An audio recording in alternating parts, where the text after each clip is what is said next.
What's going on, people? Welcome back to We Are Tottenham TV. It is another preview day, the last group stage game of the Champions League at Eintracht Frankfurt, which we'll get into all the nitty-gritty of this situation a bit later on in the stream. How are we feeling? Another day in paradise for Tottenham Hotspur Football Club. I really hope these players missing are okay and they're not injured. If they are, it's bad news. We'll get into it, but not a great start to the day, is it? Still very quiet on the transfer front. It's not particularly great on that front. Every day just brings up another problem for Tottenham Hotspur. Frank's still here. And look, let's get into the Tottenham update because, as you can see by the title of the stream, neither Mickey van der Ven nor Pedro Porro have been seen at Hotspur Way today in training ahead of the Frankfurt game on Wednesday. And we know Dragusin ain't fit. So if van der Ven isn't fit, then we're going in with only two recognised centre-backs. Nothing we haven't done before, but apparently Van der Ven's okay. That's the rumours on the word on the street, whether you believe it or not. Apparently he's okay. In terms of Porro, we know he did go off against Burnley at half-time. So whether that, Frank said it was because it was a physical, something physical he said, and he obviously he's played a lot, and he kind of implied he was like managing him rather than an injury. But for me, maybe it's possible he picked up something, and that's something that we all kind of expected would happen, wasn't it? Because he's played so much football, not just this season and last season as well. He just never gets a rest. He plays every single game. He never gets rotated. And this was, if it is an injury, this was something that has just been waiting to happen. Yeah, absolutely. I've been saying it for ages. Pedro Porro is an injury waiting to happen with how we're overplaying him. Ange did it. Frank has continued to do it. But look, we do have two fullbacks that we could use. This, Spence on the right and a doggy on the left. So it's not the end of the world on a one-off situation, but we need Pedro Porro moving forward. We can't have him out for any extended period of time. I mean, our whole attack seems to be based around him. So yeah. I think from that point of view, maybe, but I'm also thinking maybe similar to like how we were so reliant on Kudus, then like when he went out for a few games, it improved slightly because we just weren't so reliant on him. Yeah. Maybe it'll be the same with Porro. And you also have to acknowledge in the second half against Burnley, I thought Spence actually looked a lot better on the right-hand side than he did on the left. And actually, the dynamic with him and Odegaard on that side looked all right in the last stage of that game. So maybe there's something to look at there. But let's just hope these injuries aren't too bad. At the end of the day, we need everyone at the moment. We've got so many injuries. We can't afford for any more players to get injured. So let's hope they're all right. We'll know more about it when Frank talks later. Hopefully he clears a few things up. But it's obviously not great news. Although it's important to know, George Sessions said last Champions League game that obviously the media only get 15 minutes to watch training. And he said as they were all leaving last week, because they initially reported that Xavi wasn't in training, and as they were leaving, Xavi actually came out the dressing room. So it is possible that Van der Ven and Porro joined the team once the media left. So we don't know for sure, but all we know is they weren't pictured in training. But Paulinho was, so that's good. Yeah, so last week and Ali Gold did say on that situation when there was those reports that Xavi's not in training and this one's not in training, that they could be in the gym. So that could be a solution, an excuse as well why they're not in training. But anyway, let's get into some transfer news. News breaking about Antonin Kinski today. Matti Moretto says that West Ham are close to finalising the signing of Antonin Kinski on a loan with an option to buy permanently. Ex-West Ham employee says Antonin Kinski's move to West Ham is getting close. A loan with an option to buy is most likely. I mean, what is going on? Because we signed Kinski, a year ago now? Mm-hmm. When we signed him, Johan Lang said, I've been to see him 12 times. This is a keeper for the future, but also that can challenge Vicario now. Most recently, I think in the early stage of the season, or maybe the back end of the season, there are reports saying that, Spurs are not happy with the development that Antonin Kinski has been showing. But he's a young keeper. Like, surely he's got a future ahead of him. I don't understand the option to buy thing. Also, for me, why I understand loaning him to West Ham to give him more first-team experience to help him develop with a view of bringing him back. That's obviously within our interest. But if we're loaning him with an option to buy, then we're essentially letting him develop, then go to West Ham. If he is kind of improving and ready for the Premier League, then West Ham are going to benefit from that, not us. So I don't understand the benefit of us from loaning him at that point, unless we really don't want him and we think that he's not ready or he's not going to be good enough for us, and maybe he's pushing for a move, and maybe it's best to part ways at that point because he's not happy, or maybe there's something like that going on behind the scenes. But when you just look at it from an objective, what benefits Tottenham point of view, loaning him with an option to buy makes a lot less sense than loaning him with no option to buy. And then it kind of means if we are getting Hermansen in place, maybe that situation is going to be less temporary than we first thought, because maybe we're going to get Hermansen with a loan with an option to buy in return, and maybe there's going to be a permanent swap at the end of the season, which also I'm not going to be in favour of. I think Kinski obviously has shown good and bad things since coming to Tottenham. I think he's got a lot to work on, and he's still young for a goalkeeper, but he's obviously got some fantastic composure on the ball. I think he's also a confident keeper. He's good at coming for set pieces and stuff. He's not scared, but he definitely needed some refinement when it came to his shot stopping. I think he let things through him way too easily. And so from that point of view, was he ready to start games in the Premier League right now? No. But I would have hoped after, if he was going to go to West Ham on loan, which implies he's going to be number one, or at least be the chance to be number one early on a loan deal, if you go there to develop and then come back to Tottenham and either he's ready or he's, can be more trusted to play certain games next season, that will benefit us. But also we're now potentially benefiting a rival, and not only that, our direct rival potentially in a relegation battle. And this is what I was saying before. Are Tottenham serious? Do they take this threat seriously about relegation? I think a move like this would suggest no, because we're potentially permanently benefiting a rival right now, especially in the short term. We're giving him an option to buy, and there's with no upside really for Tottenham. So why are we allowing this to happen in that sense? I think it's ridiculous. I really think it's ridiculous. I thought, send him there on 6 months, let him develop, get some first team football, acclimatise to the league a bit more, grow up a bit more, and get some experience behind you, and come back and, try and fight for your place at Tottenham. But it seems as though they don't want to keep him. It seems as though that they after a year, that kind of faith has gone with Anthony Kinski, and I feel like a year's not long enough. When you've scouted him so thoroughly and so heavily, and you think this guy can be the future, and you think he can even challenge Vicario, how are they throwing it all away just after a year with such a young keeper? I just don't understand it. According to this journalist, Tottenham are about to make a shock move for Wolves keeper Sam Johnston. Mate, this club is in the mud. Didn't we go through this? And then we ended up getting Forster, didn't we? Yeah.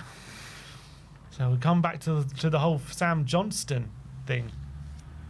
He's played a few games for Wolves this Hasn't season. he started the majority of the season for Wolves, and then Sarr earned his place back? I think it's been a bit mixed. Yeah, he was starting quite. There was a period in the season he was starting. Yeah.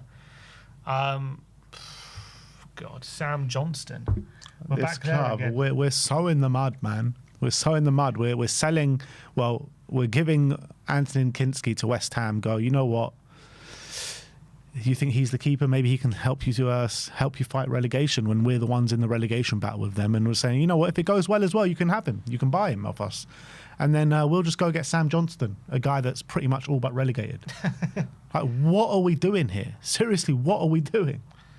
Makes no sense to me, and I think that goes to show that the club are looking at the situation where they'll happily kind of improve a direct rival in this kind of period of the season where maybe Kinski could relegate Tottenham.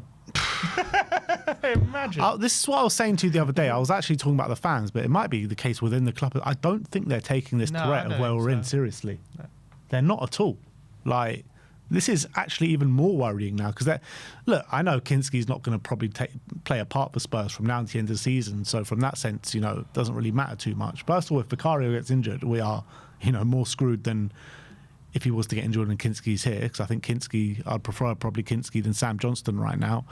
However, they are not taking this threat seriously. They are literally just trying to help a direct rival. It makes no sense. But yeah, and at least if it's only a straight loan, at least we get some benefit from that. But because he's coming back. But if it's not a straight loan and there's an option to buy and he ends up signing there permanently, we literally don't get any benefit apart from obviously a transfer fee. But that's little consolation, I would say. So, I mean, I don't know how much the option to buy. I imagine it's the same price as what we paid for him. I don't think it'll be much higher than that. Yeah, something around 10 to 12 million, something around that. So that's what we paid, yeah. So I don't see it being too different, to be honest. I'll be shocked if it's much higher than that. Yeah. So we really don't get much benefit from it if he does end up going there permanently. So this deal seems very peculiar to me. The decisions that this club is making, if we allow it to happen, is a bit odd. We should demand it be a straight loan, and if they want him permanently, then you come back to the table. But this is because if he does really well now for West Ham for the next 6 months, they're going to be thinking behind at Tottenham like, oh, this guy's a really good player for the future. Why not keep him? Absolutely. It makes no sense, especially of a keeper that age. Like, you've spent all this time scouting him. Johan Lang went out to Czech Republic 12 times to see him play, and they made the decision, this guy is the guy for the future. Yeah, Lang went to Czech Republic 12 times. Vinay had a 100 manager shortlist with 30 bullet points or whatever and chose Frank. I think at some point you got to start looking at decision making, what choices they're making, and whether we can trust their judgment at this point, because they've got all these kind of very vast processes with lots and lots of criteria, and it seems as though with all of that in place, they make the wrong decisions. They pick the wrong people. So maybe either their processes are wrong or their conclusions are wrong or whatever. Something's going on behind the scenes here. Yeah, absolutely. Or maybe it's just the case that we like Kinski, but he's really unhappy and just is forcing a move. Maybe that is it. I don't know. Well, even if he's forcing a move, he's not forcing you to put an option to buy at the end of it. No. Like, you know what I mean? Like, do a straight loan and then reassess in the summer. Agreed. That's what I would do. All right, well, that's the Kinski situation. There's more regarding the Luka Vuskovic situation. Florian Plettenberg says that Hamburg are fighting to secure another loan move for Luka Vuskovic, but Tottenham's clear plan is to bring him back in the summer. 18-year-old with an incredible season. Most recently, he has recorded the best dual success rate of all centre-backs in the Bundesliga, both in the ground and in the air. It remains to be seen what offers Tottenham will receive after the World Cup, as top clubs from England are also keen on him. Yeah, it's an interesting one with Vuskovic, because we've been told he wants to stay at Hamburg potentially for another year to play with his brother, and there's obviously an emotional connection there. And obviously, if you read his brother's story, what he's been through, I was actually watching a video about it yesterday. Apparently, this obviously his ban that he has, he's been banned for I think 4 years. Apparently, when he was banned, he was seen as like one of Hamburg's best players at the time, and it was also seen as like a massive injustice, the fact that he was banned, and all the harshness of the ban as well, considering players and other players in that position have been given a lot more lenient sentences. So obviously now he's coming back, and obviously Vuskovic being his brother and wanting to kind of support him and having this experience of playing with him, I can understand the appeal. But I guess the issue is twofold. First of all, what's best for him and what's best for Tottenham, because in terms of what's best for his development, is staying at Hamburg for another year the best course of action, because he's done fantastically well this season, and maybe he's ready for an even bigger challenge, maybe either a better Bundesliga club or even a club in England or even a club in another league at a higher level, which I think there'll be a lot of interest. Is it best for Tottenham he comes back into the first team because he's so good? Could he be part of the first team next season and we could actually use him as well? So that's that point of view as well to think of Vuskovic. So it's like, what's best for Tottenham, the first team? What's best for his development? And what does he want? There's like 3 elements here. And whether they all line up, I'm not 100% sure. But obviously, if he's kind of pushing to stay at Hamburg and he's adamant he wants to do it, I'm sure it's still going to help his development being there, but maybe it won't accelerate it as much as kind of the constant progression he's been making has really accelerated his development in really nicely. So I think if he was to get a better team, that would accelerate it more. Now, staying at Hamburg, I wouldn't say it stagnates it, but maybe it doesn't accelerate at the same rate that he has been. That's the fear, I guess.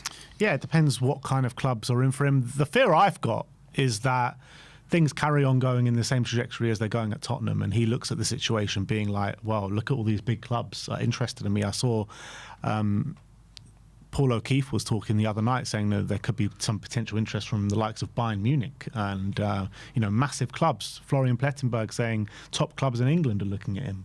So if that's the case and he's looking at the situation at Tottenham, he might not even want to come back here at all, with all these top clubs going after him or wanting to sign him. But he seems like he's got a smart head on his shoulders. I don't think he's going to rush into any decision. The fact that he decided to go on loan to Hamburg instead of staying at Tottenham in the short term, I think he's got a smart head on his shoulder. That's why he won't want to come back here. Yeah, but no. But what I mean is, I don't think he's going to be rushing into going to a big club right now. If he looked at Romero and Van de Ven and said, you know what, I'm better off going out elsewhere to play. I don't think he's going to look at these other massive clubs like, I don't know who's looking at him. Let's say City or whatever. I don't think he's going to look at that situation and think, yeah, I'm definitely going to play there, is he? And I think, maybe at Tottenham as well in the short term, depending on what our centre-back situation is. I'm just saying, I think clearly his priority is playing right now, playing time guaranteed and development. And that's absolutely right at 18. So I don't think he's in a rush to move to a massive club. And I think he also knows he's at a big club like Tottenham. And although we are in a mess, I don't think he's going to have his head turned right now, I think. Yeah, the reality is there might even be more chances of game time at some of these clubs than Tottenham, because we've got Mickey van der Ven and Cuti Romero here. You know what I mean? So I don't know what clubs we're talking about here, but let's say Liverpool are a team that are in for him, and Liverpool are looking for a regeneration at centre-backs, and they can offer him a bit more playing time than Spurs can right now. What if Liverpool come in for a big move? If they come in with assurances he's going to play, then obviously, but I don't think they can give him those assurances at this age. Yeah. So I don't think... My point is, I don't think he's going to look to move. He's going to look to play right now. I don't think he's looking for a permanent transfer. He's got a Premier League club that he's owned by. He's in a comfortable situation. I don't think he's looking like, I need to be at a big club right now. He's at a good club, and we're facilitating his development. I think that's where his head is at. Yeah. I mean, on a normal situation, I'd probably agree. It's just a slight worry I have. It's not like, an immediate worry, but I do feel like if Spurs don't get any better anytime soon, he won't stick around for too long. That's the reality. That's Luka Vuskovic. Let's talk about Randall Kolo Muani. An interesting situation brewing with Muani. Alfredo Pagula says Juventus have held talks with Tottenham regarding Muani within the last hour. Frank is happy for the loan move to be cut short as long as Spurs bring in a suitable replacement. Ornstein said that Juventus hold an interest in Muani, who is currently on loan at Tottenham. However, a deal to bring him back to Turin, he spent the second half of last season with, it will only be possible if Spurs terminate the agreement with Paris Saint-Germain. And Matti Moretto says that Juventus fully believe that it is the will of Randall Kolo Muani to return to the club, and that he can force the hand of Tottenham and a bit of try and unlock the deal. This is kind of what I was saying, I think it was yesterday. Have Juve got in his ear? I was kind of hypothesising that, and it seems as though that's the truth. They have got in his ear, and they're like, look, if you kind of try and force this move, and we can make it happen. He wants to go back there. He was happy there. Juve were happy with him. So that seems like everyone wants it, but it's whether a deal can be done there. Unfortunately, this kind of plays into what people have been seeing on the pitch with his body language and lack of effort and seemingly unhappiness at being at Tottenham, especially since the January transfer window has opened. So I think Juve have turned his head about, come back here and we'll get you playing again and you'll be in a happier place. He wants to go back there. He's clearly not happy here. I think it happens, and I think Tottenham will probably be scrounging around for an attacker, and we probably deadline day loan deal for someone. I reckon we get one in, we panic buy someone to replace him. But I think when you've got to this stage where he wants to go, the club want him, if PSG are willing to let it happen, I think it does happen, to be honest. And the fact that he brought on Scarlett last game ahead of him, that shows that maybe Frank isn't too bothered about it. Yeah, I agree with all those points made, and I'm not fussed if Muani goes back. I think he's been nothing short of dreadful recently. There is the Mateta situation brewing as well. Apparently Nottingham Forest have been putting a 35 million bid in to Crystal Palace, and I'm sure maybe Crystal Palace might prefer to deal with Tottenham than Nottingham Forest, because we've got some good dealings with them with Brennan Johnson recently. Nottingham Forest obviously had that court case against them and sent them down to the Conference League. So I'm pretty sure that they would prefer to deal with us if he is going to leave this January transfer window. But, you know, there's that injury situation that you spoke about yesterday. I think another striker that has been linked to Spurs over the January transfer window is Strand Larsen, the guy that's been dropped by Wolves. He had a good season last year. Obviously, he scored a lot of goals when Cunha was out injured. I've got a horrible feeling that this is the one that we're going to scramble around in the last day of the window to get if Muani leaves. I've never been... I think Strand Larsen's a decent striker, but he's nothing more than decent. He had a good run of form last season. This season, you could argue maybe he had his head turned. Is that why he's not? Because he nearly had that Newcastle move in the summer. Yeah, he had Newcastle big money. I think another team, maybe West Ham as well. They were in for him in the summer, and Wolves kept rejecting bids, and they were big bids as well, and they just kept turning them down. And he ended up staying there, and then Wolves obviously have been in absolute shambles for most of the season, and he's also been part of that. But you could argue, has he been frustrated with the situation, which has led to him not picking the best performances, or was last season, was it a one-off? And this is actually his true level. Is he really actually that good? For me, I think he's decent, but I wouldn't buy him at all. I don't think he's a £40 million striker, to be honest. I think he's 20 million at tops. And so I think it's a wild overpayment, anyone paying 40 million for him. But I also understand Wolves, why not demand that? Because, from now to the end of the season, if he can do anything and try and keep them up, they're not staying up. That's true. To be honest, I think Wolves they should probably take the money right now, because I don't think they're going to get much more at the end of the season. But I don't think Tottenham should be going for him. I really don't. I think I've got a horrible feeling that this is going to happen. I mean, there's no sort of concrete evidence or reports or anything, but I think I think it's one that just stinks of Tottenham. It really does. Strand Larsen not getting in the side for the worst team in the Premier League, looking for a move. Wolves looking to sell. Muani's desperate to go. I'm telling you, Spurs are going to try and get a few strikers in. Not going to be able to do it, and in deadline day we're going to be scrambling around, and we'll do a loan deal for Strand Larsen. I think we hold off releasing Muani until we get this replacement lined up. I reckon it all happens on deadline day. I reckon Muani goes back to Juve deadline day. We have someone lined up to sign on loan or whatever, or loan with an option, or just a permanent.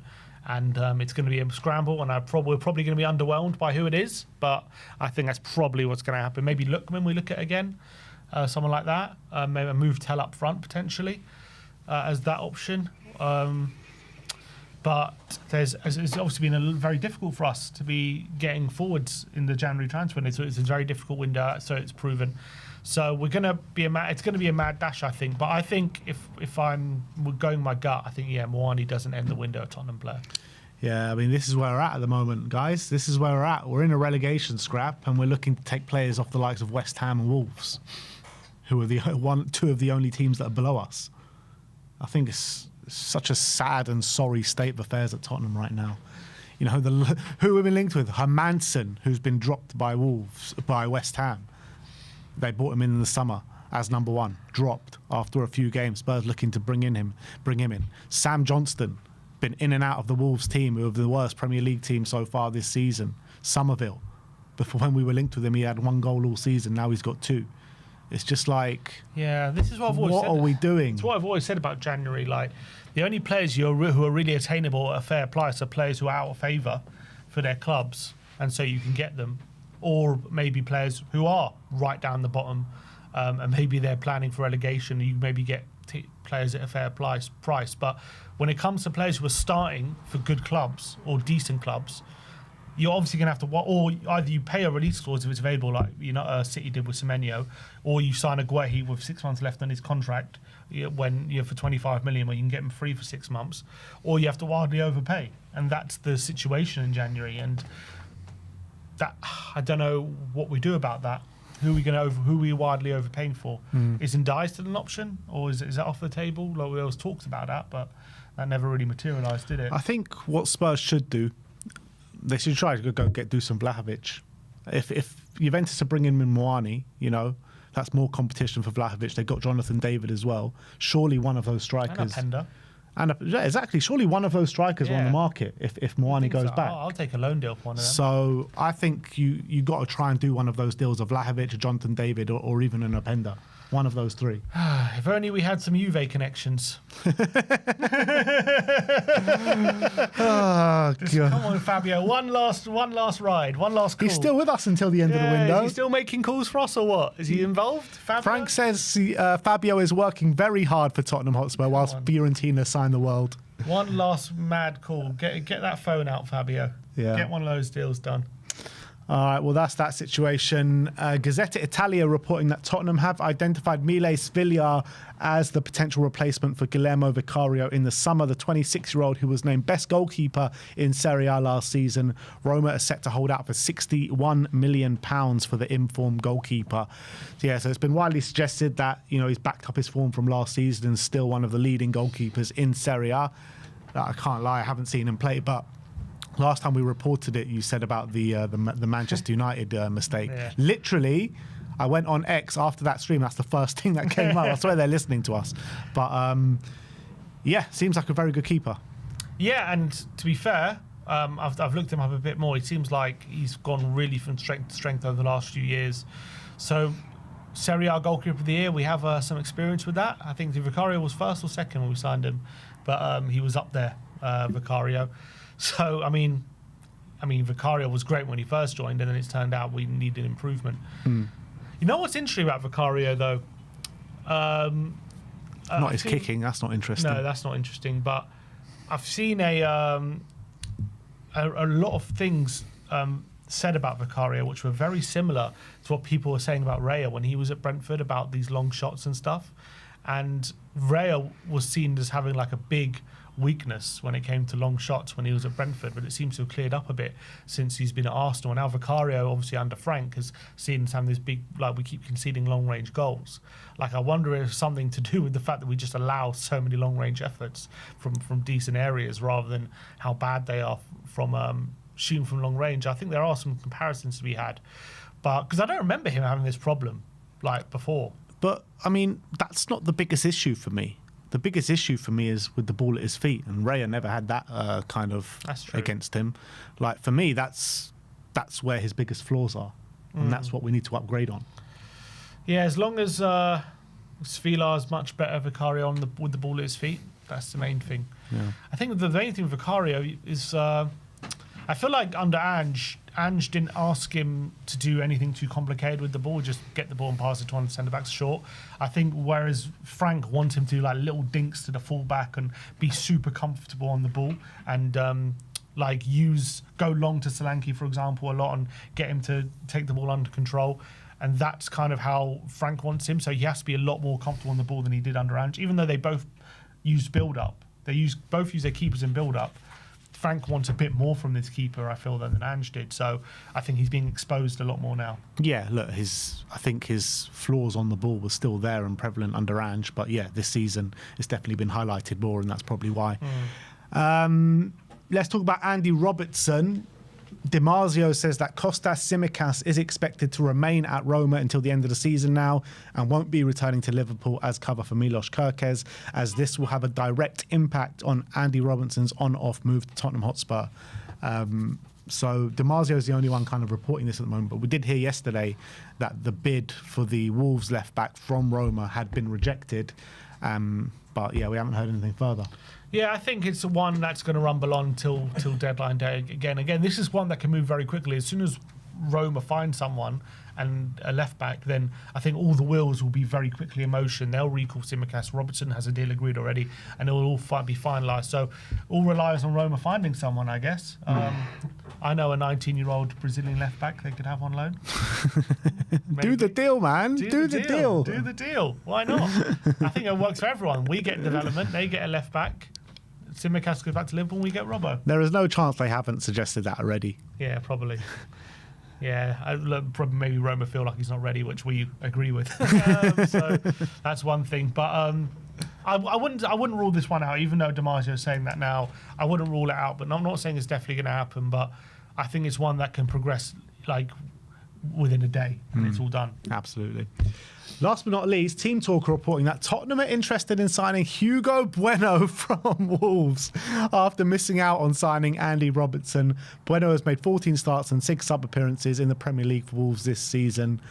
Another. Did he score against us at the Tottenham Stadium? Yeah, I think you're right. I think he did. Another player Another against us, and now another player at Wolves. So basically, we're going to end this summer transfer window with Hermansen, Bueno, Strand Larsen, Sam Johnston. Sam Johnston and Bueno.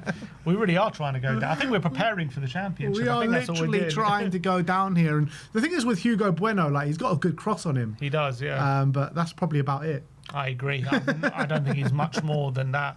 Like, he's not a bad player. What are we doing here, people? I don't know why you would want Hugo Bueno at Tottenham, to be honest. I think it's ridiculous. Unless you are planning for the championship, then maybe you would maybe sign Hugo Bueno because he won't leave next season. But what club in a relegation battle looks at Wolves being like, you know what, they got some decent players there. Let's go raid Wolves. They do have. They've got Gomez. They've got Andre. They do have some nice players, but I don't think Hugo Bueno's on top of my list.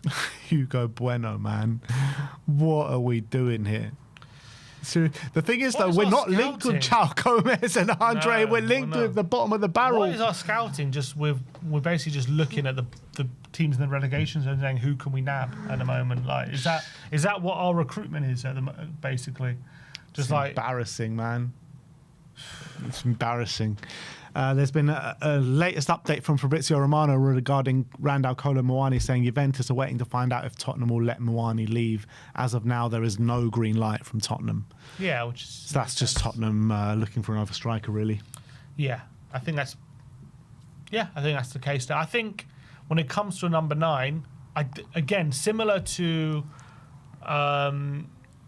like a right winger potentially, I think going into the window, it probably wasn't a priority, a number 9, but I think it's now become one because the Muani situation, Richarlison's out for 2 months. We ain't going for wingers no more. Yeah, we don't even. It's crazy how our priorities have changed from. Week our week. priorities in the window have been changing like daily. It's like crazy. Going into the window, we wanted a winger, we wanted a progressive passer.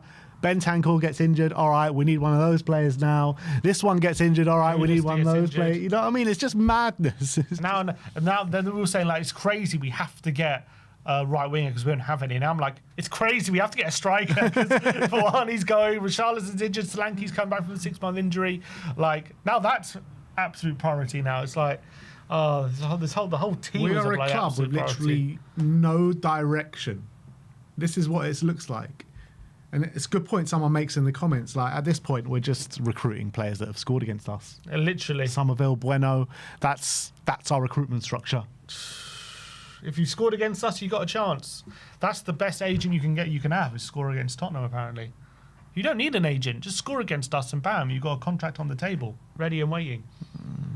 It is embarrassing. Callum Wilson. He's on a free. Callum Wilson. He could be on a free. Look, West Ham, we're helping us. West Ham out. Let them help us. Let's out take as Callum Wilson off their hands. He scored against us. Maybe we can go for Foster. People are saying in the comments, Eze's not getting a look in at Arsenal. He scored a hat-trick against us. Let's get him in. God. Anyone else? Who else has scored against us? For Eze? Who else has scored against us this season? Foster, last game, striker. We need one. We need a striker. Let's go for him. Oh my Let's God. Go for Lyle Foster. Jesus. Who scored the other goal for West Ham? Somerville. Somerville. Oh yeah, Somerville and Wilson. Robbie. Yeah, let's get him in. Anyone. Yeah, we concede to a lot of strikers, considering strikers haven't been scoring that many goals this season. Every time they come up against us, they score. Yeah.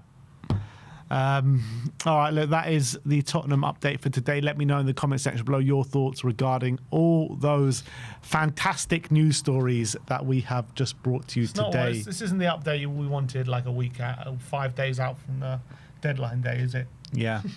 But let's just hope we've got something cooking behind the scenes. Yeah, a week today, the deadline will be shut. So, I was listening yesterday to a podcast. They said at the moment, they said right now it's about a 2 out of 10 window. Yeah, I'd agree with that. Like, what have we actually got? We've got Conor Gallagher, which, look, decent signing, but nothing more than that. Who else did we bring in? Sousa. And Sousa. who's not ready. Who's not exactly? Who we're looking probably to loan out soon. And we've got rid of our probably best goal scorer in Brennan Johnson.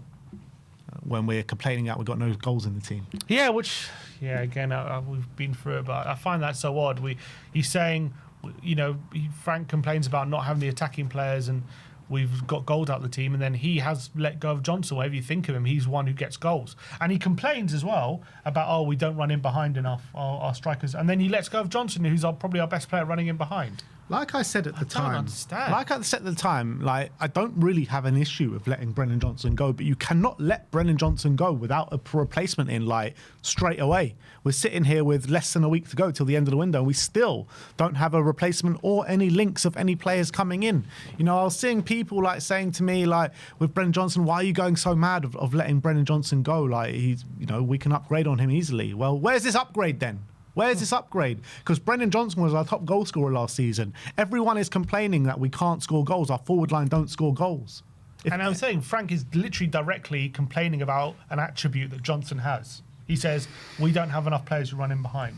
That's literally what Johnson does. We are in such a mess, man. So you can't sell him and then complain, we don't have what he brings. Yeah, and Frank was like, sometimes, you have to go through, what did he say? You have to go through short-term pain for long-term gain in terms of, and maybe once, you can get a good deal for Brennan Johnson, you got to sell him because we've been a poor selling club in the past. Right.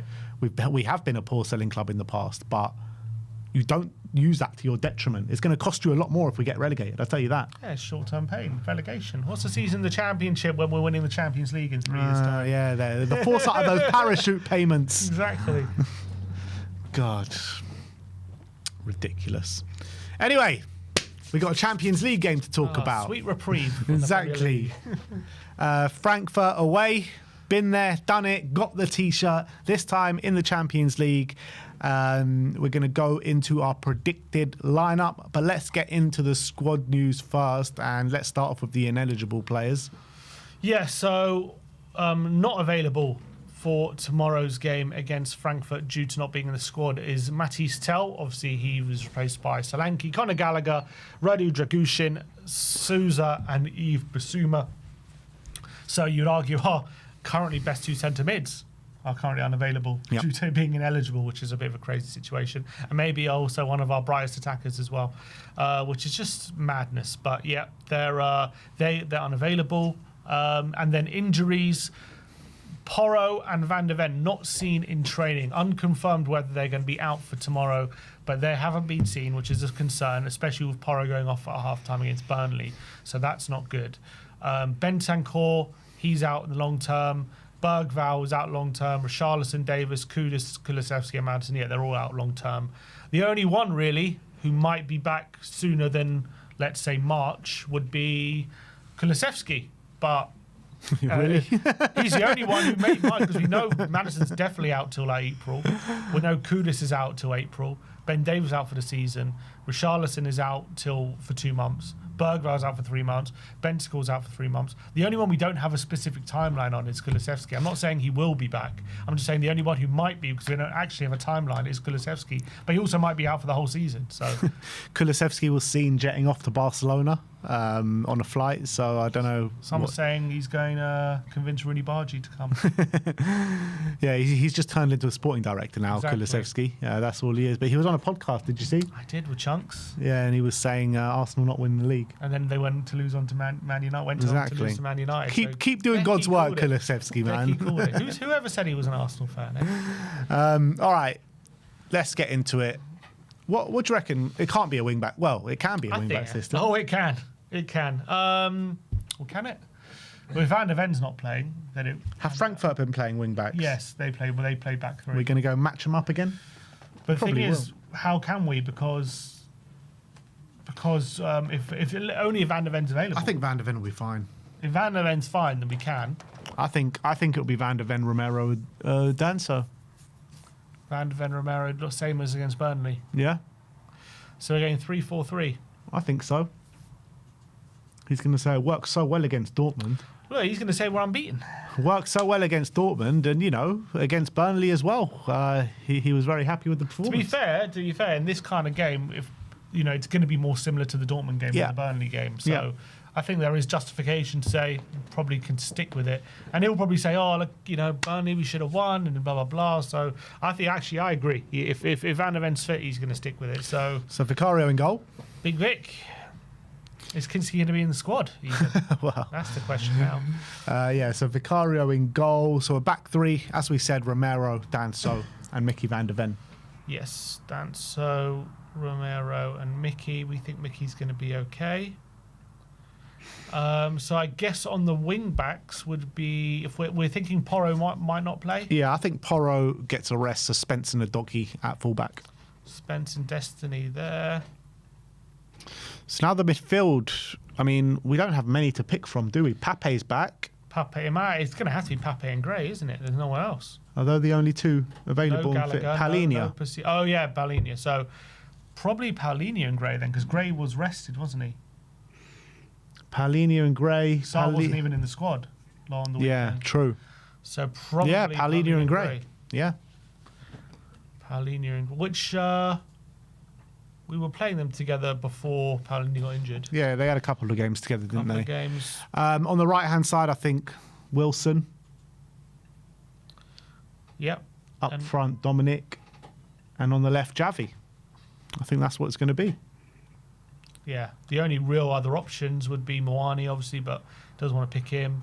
Sarr, who wasn't in the squad on the weekend, he's probably going to be on the bench. And that's really it. Those are the only two players who are going to be on the bench. Senior players, isn't it? So what? Yeah, is that the? That's the bench. That's the bench. Sousa can't play. So the bench, in terms of senior players, you're looking at, unless Porro makes the bench, you're looking at Muani, Sarr, and who did I say?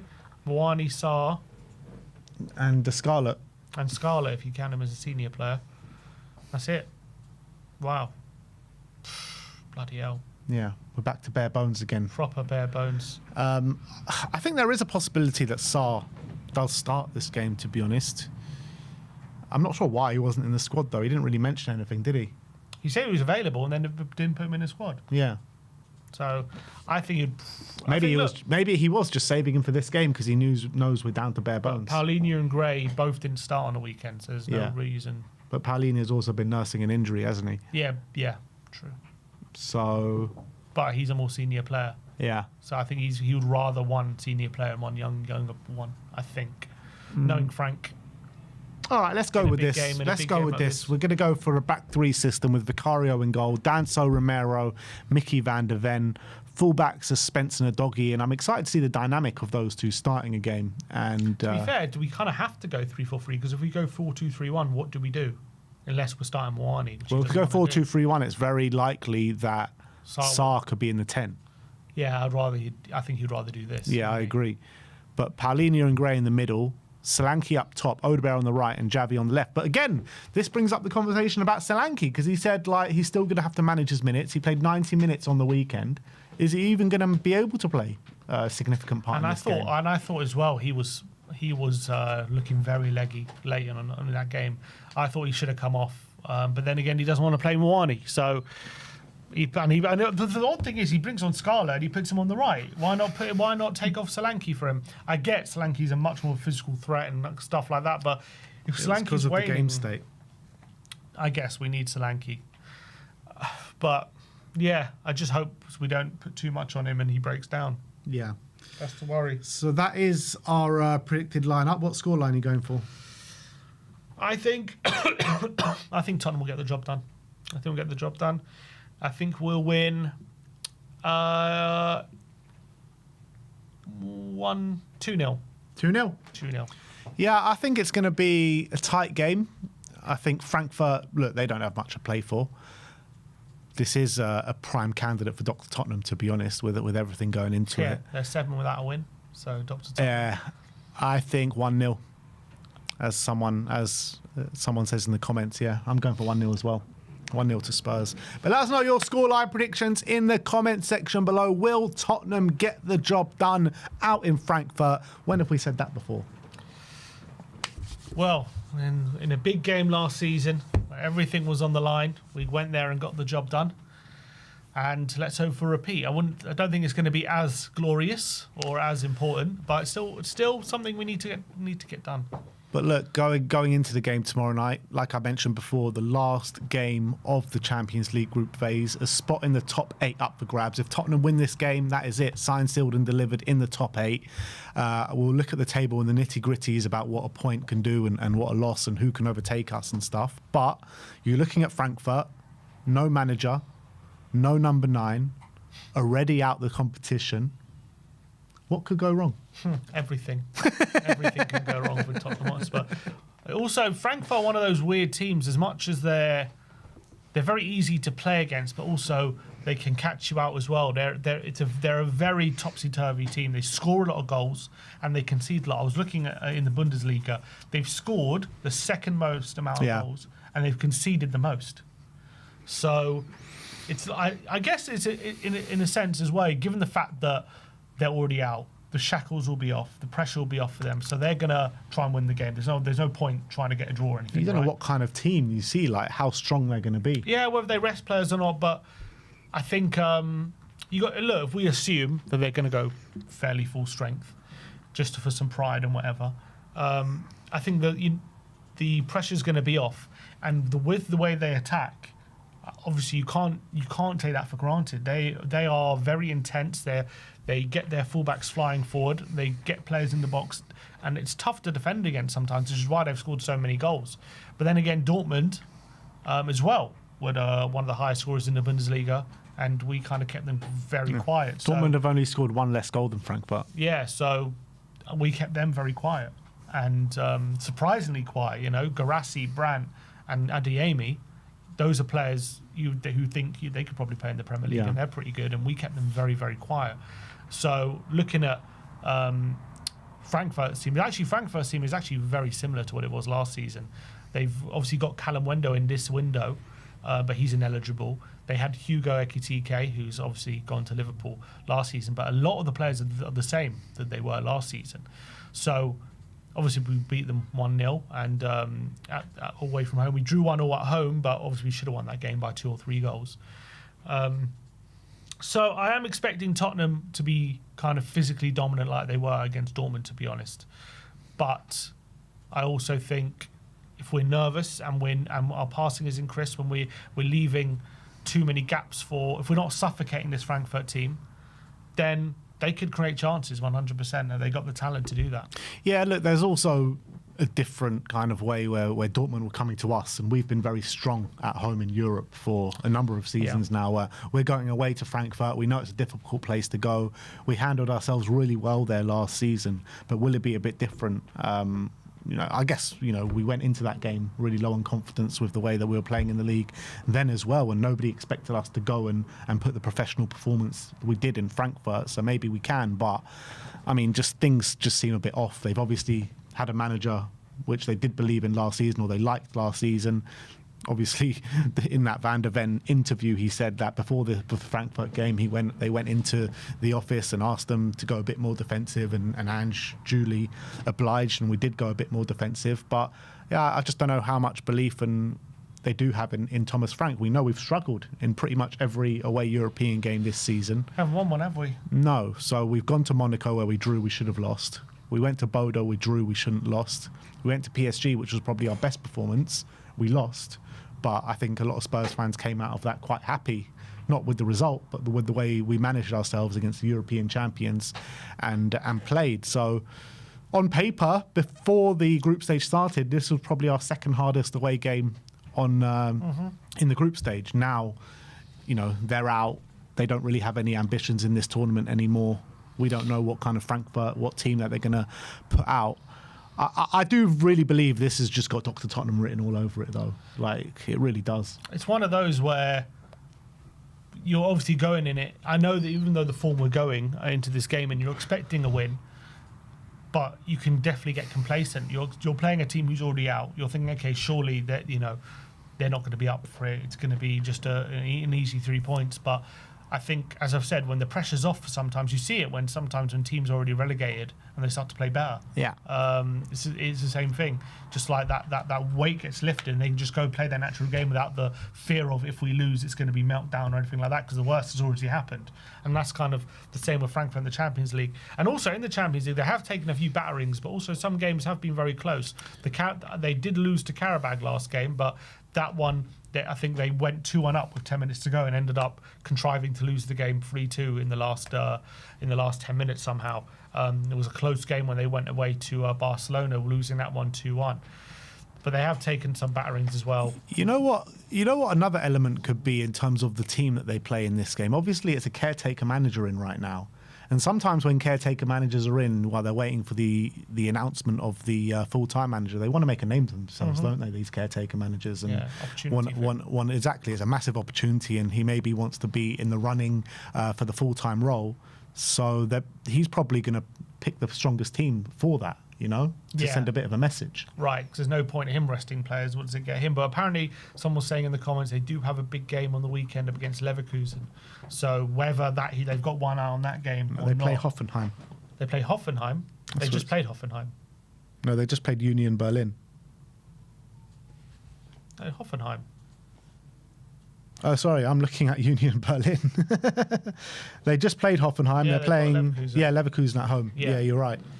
So whether they have one eye on that game or... Yeah, they're 5 points behind Leverkusen in the league table, so it is a big game, yeah. So we'll see. We'll see if they do rest players for that game or they go full strength.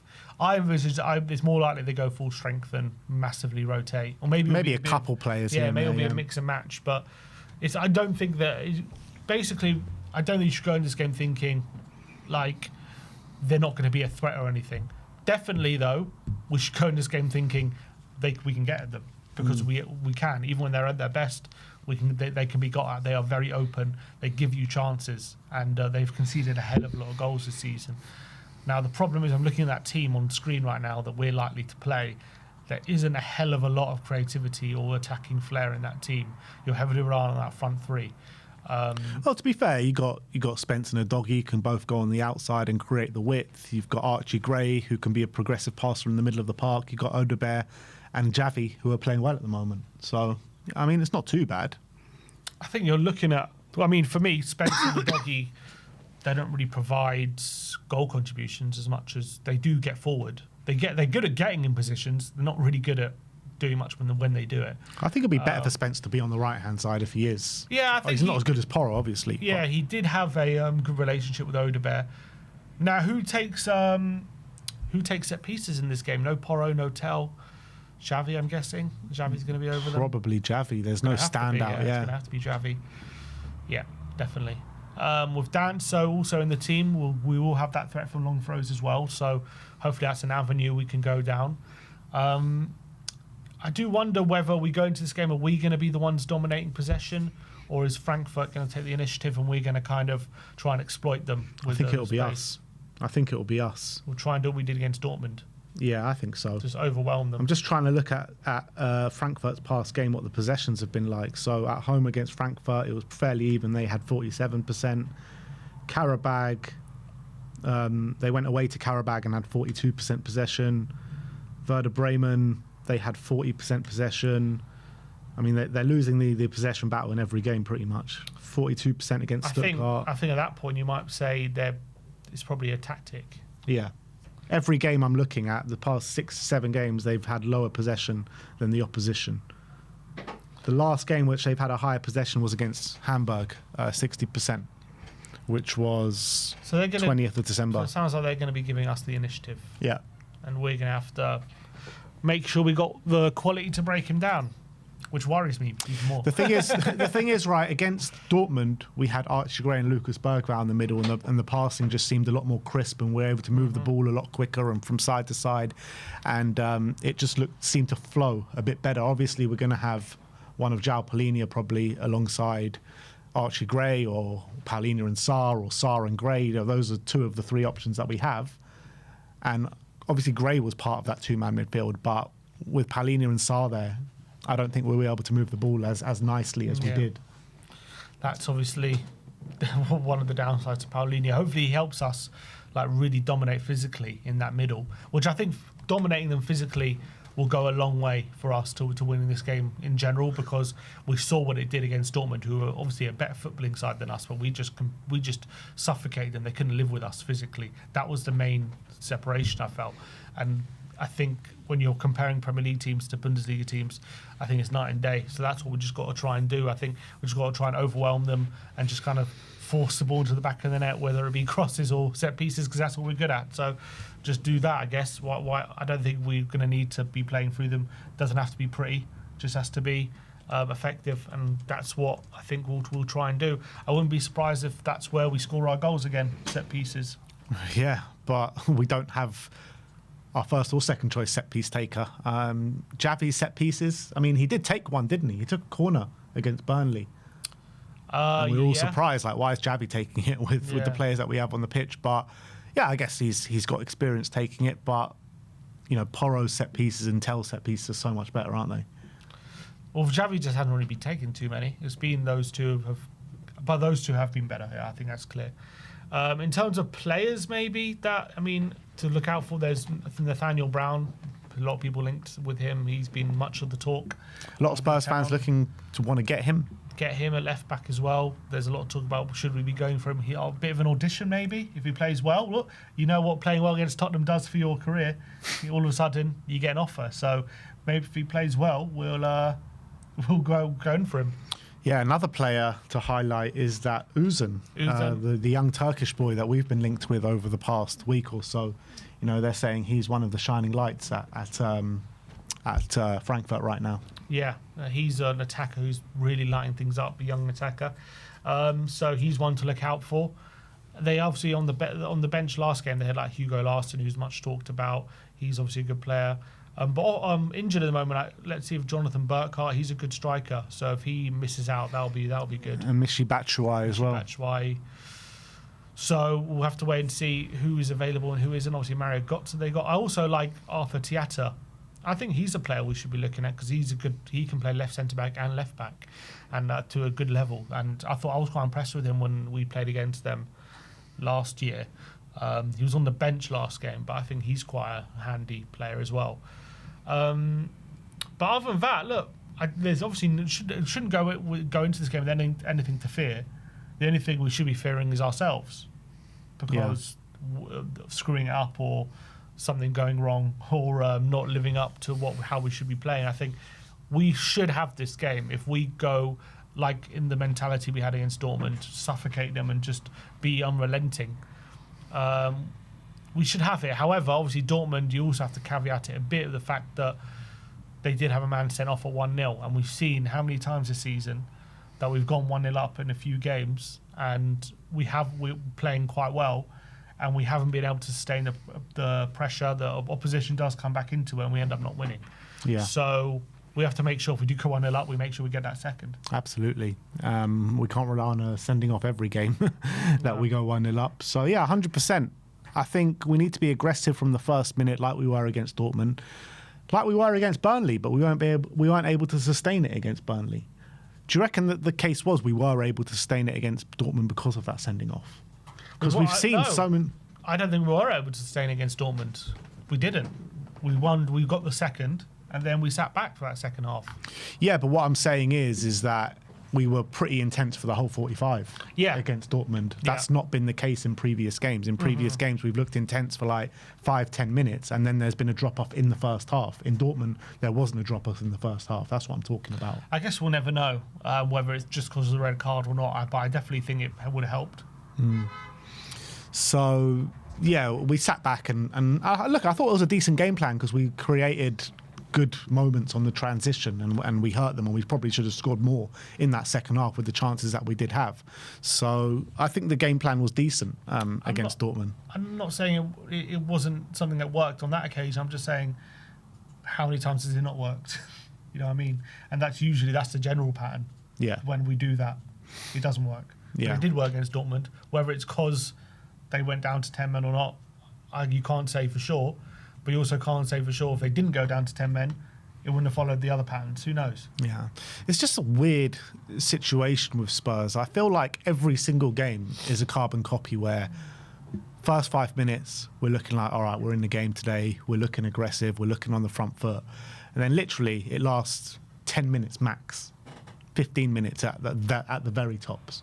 And then for the rest of the half an hour of the first half, it's just so lackluster and no desire, and we just can't seem to move the ball. I mean, why does this happen every single game? Maybe is it because? Well, I was going to say, is it because of injuries or not? I don't know. It's really peculiar. Maybe it's we try to unsettle the opposition and then they come back into the game and we're unable to keep up that kind of same energy for too much time. I think as well, part of it, to be honest, actually, is we're not set up to keep the ball. So we put these teams under pressure, but we're a very direct team. So if we're not putting you under pressure, we have no way of just like keeping the ball while progressing it, if you know what I mean. We're not set up to do that. So as soon as we lose control of the ball, all of a sudden we're allowing the opposition to come back into it because we are not set up to have control in that way. So it's almost like inevitable that at some point we are going to lose control of the game because we can't keep control of the ball. Yeah. So I think if we were like under Pochettino, for example, we would get after teams early. But once we had them where we wanted them, we could then control possession a bit and break them down that way. Mm-hmm. Whereas now, it's like we can put you under pressure, but once we have you, we actually have no way or system of actually keeping the ball where we want you. We're very direct. Just get it out wide and get it crossing. So once those moments are over, we now no longer have control of that situation because that's not how we're set up. And I think that's part of it as well. Yeah, so it's vitally important for us to score in those 10-15 minutes. Sure. That's the thing. Because if we don't score in those first 10-15 minutes, we struggle to make headway after that. Even if we do score. Yeah, but I'm saying like if we do score, obviously there's still a battle in our hands for the rest of the game. But if we don't score and we go 1-0 down, we've never overturned a 1-0 deficit. Yeah. This season. So it's just like if we don't score in those first 10-15 minutes, it seems like the game plan every week is to try score in those opening 10-15 minutes, and if we don't, we're fucked. Basically, that's what it is. God. There's an ITK saying Van der Ven and Porro not seen in training today. My sources suggest they've headed to West Ham to rest up. Oh, brilliant. But yeah, look, it's going to be big day tomorrow. It's a really big game, people, because it's so important for us to finish in that top 8. You look at the group phase now, where you can see we're 5th on 14 points. The highest we can finish is 3rd, above Real Madrid. And the lowest we can finish is where? It's all the way down in... Where's the lowest we can finish? Lowest down in 16th, around 16th. If we lose. Yeah. But it's actually not that because teams around us are playing each other. Newcastle are playing PSG, who are the two teams just also directly below us. Dortmund, Inter as well. So, but I was looking at the fixtures before. I'm looking at them here. Like we need obviously 4 teams. I think 3 teams to out of these up until 16th to win, to drop out if we lose. And I'm pretty sure 4 of them are going to win because you've got Man City at home to Galatasaray. You've got Barca against Copenhagen, Atletico Madrid against Bodo Glimt, and who else you got? Athletic Club Bilbao against Sporting. Atletico Bilbao Sporting, yeah. Chelsea Napoli, that might be 50. Oh, one of PSG and Newcastle are probably going to win as well. So I think it's going to be near impossible to not win and be in the top 8. I think we're going to have to win. If we draw, if we draw, 15. Then we just got to hope that no more than 3 of those teams below us win. Is that the situation? Or 3 teams outside the top 8? Including the top 8. Oh, because 6th, 7th and 8th also need to finish above us. Yeah. So it has to be 3... No, it has to be 4 teams, because if it's 3, 1, 2... No, it has to be 4 teams that win. Yeah. So, and if we draw, only from 13th upwards. So between 13th and 6th, which is 1, 2, 3, 4, 5, 6, 7, 8. So out of those 8 teams, 4 have to win if we draw. And again, likely one of PSG or Newcastle will probably win. Barca will probably win. City will probably win. And Madrid, Atletico are probably going to win. Mm-hmm. Well, look, who knows? You never know. Like, maybe they won't and we'll get lucky. I would say if we draw or lose, if we draw, I give us, I would say, a 75% to 80% chance we're not going to make the top 8. And also another added element is that after the game tomorrow, it'll become clear what kind of teams we'll be able to face in the next round, whether it be in a playoff or the last 16. Yep. Yeah. How does that work? So the knockouts, depending on where we finish, right now we are, so 1 minute, if I go to UEFA.com, it tells you. So right now we are set to play. So right now there's obviously the playoff round, which is 11th or 12th versus 21st or 22nd. They're going to play one of 5th or 6th. This is one of us or PSG. But it's a draw, so we obviously remember if you go on one side of the draw or the other with this draw, which maybe it's on Friday. I don't know when it's going to be. So right now, if the league table ended as it is now, then we could be playing Man City in the knockout round. If it ended right now, but we also could be playing Atletico or Monaco or PSV, depending who'll win that game. But because there's one more round and because the league is extraordinarily tight, there is 8 teams on 13 points right now. Yeah. So the league could end up with anything. Literally, it could end up in any kind of permutation right now. So there's not much value of looking at it right now, I guess, because it just could end in any way, depending on where you finish and when everyone else is finished.